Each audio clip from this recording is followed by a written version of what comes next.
Dear students, now let's discuss tragedy, definition of tragedy, and constituents of tragedy. Tragedy is a serious play that deals with the misfortunes and sufferings of man. Let us understand the definition of tragedy as given by Aristotle. Aristotle says tragedy is the imitation of an action that is serious, complete, and of certain magnitude in language embellished with each kind of artistic ornament, the several kinds being found in separate parts of the play in the form of action, not of narrative, through pity and fear, effecting a proper catharsis of these emotions. Now, this definition can be understood by splitting the entire definition into 10 points. First, he says tragedy, like any form of art, is an imitation. Action is of serious nature. Action has a certain magnitude. Action is complete, that is, has a definite beginning, middle, and an end. The language is artistic and consists of many ornaments. Action is performed before the audience and not narrated by someone. Then, next point, actions should arouse the twin emotions of pity and fear in the minds of the audience. Then, next one, action should bring about their catharsis, which means purgation or cleansing. The result of watching tragedy on the stage should be to leave an audience relieved, what is termed as tragic pleasure. So, tragedy attempts to evoke these emotions like pity and fear and lets them flow in order to establish calm mind.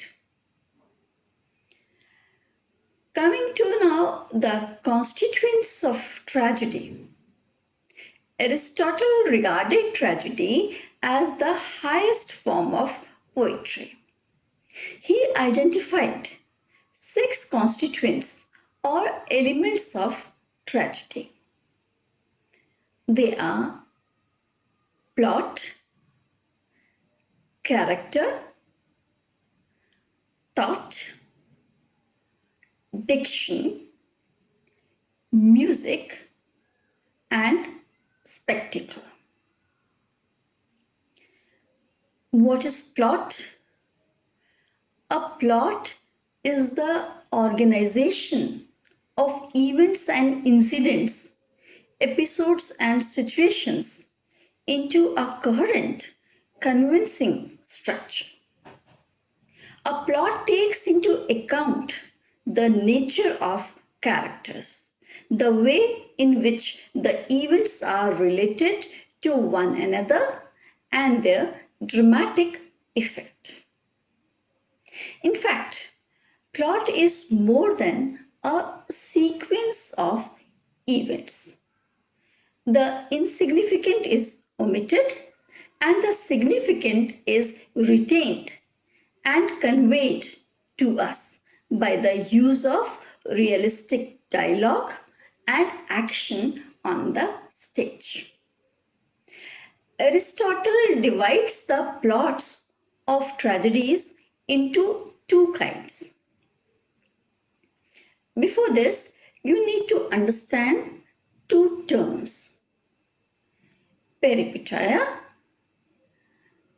which is reversal of situation, reversal of situation, and anagnosis, which is recognition or discovery. Recognition or discovery. So now there are two kinds of plots. First, simple plot.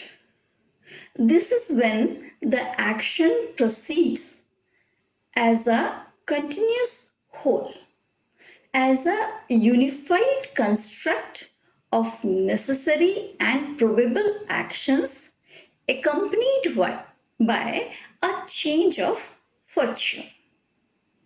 The change in fortune of the protagonist takes place without peripeteia or anagnorisis.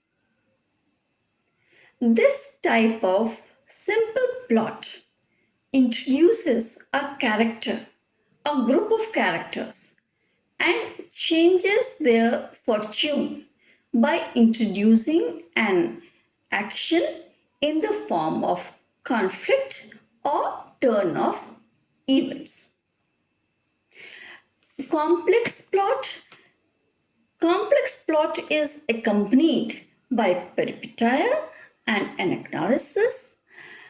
Here, a crucial action takes place on the part of the protagonist that changes the situation from secure to vulnerable. And then comes a moment of insight or understanding when the protagonist finally comprehends the trap of fate.